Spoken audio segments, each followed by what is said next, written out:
839,1 millions de dollars américains, soit 508 milliards de francs CFA. C'est le montant que l'État du Cameroun compte investir dans les projets routiers en 2024. Le pays veut moderniser son réseau routier à travers cet investissement.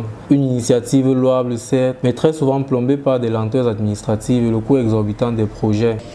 Nous devons, pour cela, trouver des réponses aux problèmes qui, par leur persistance, annihilent les efforts du gouvernement en ce qui concerne la traficabilité de certaines routes. Dans sa marche vers le développement, le Cameroun a mis sur pied plusieurs projets routiers. Le plan de travail annuel des projets d'investissement par région pour l'exercice 2024 prévoit les travaux d'aménagement de la route nationale numéro 6, notamment le tronçon pont de la Mapé Carrefour-Vumban dans la Damawa et les travaux de réhabilitation de la boucle de la Lekié, échangeur Colbison, échangeur Zamungwe Eke Kamevodula, Eke Kamonatele dans la région du centre, des voies propices à l'investissement. La qualité des infrastructures routières détermine les avancées économiques en ce qu'elles stimulent l'investissement privé, donc la production et les échanges, et impulsent l'amélioration du bien-être des citoyens.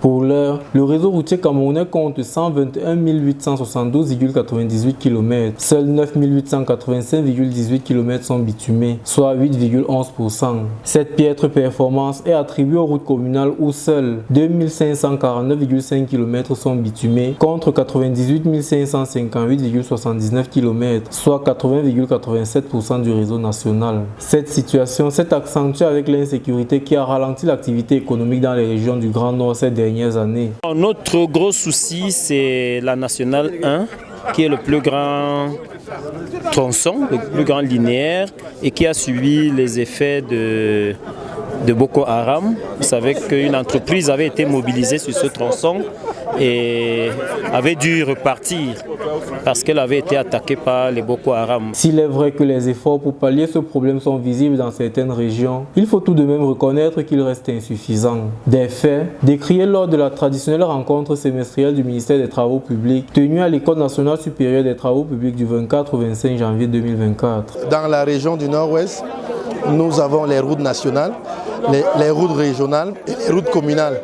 Et de manière générale, l'état de ce réseau n'est pas encore satisfaisant, mais qu'à cela ne tienne, l'État du Cameroun, au travers du ministère des Travaux publics, est en train de tout mettre en œuvre pour pouvoir l'améliorer dans les travaux de construction et les travaux d'entretien.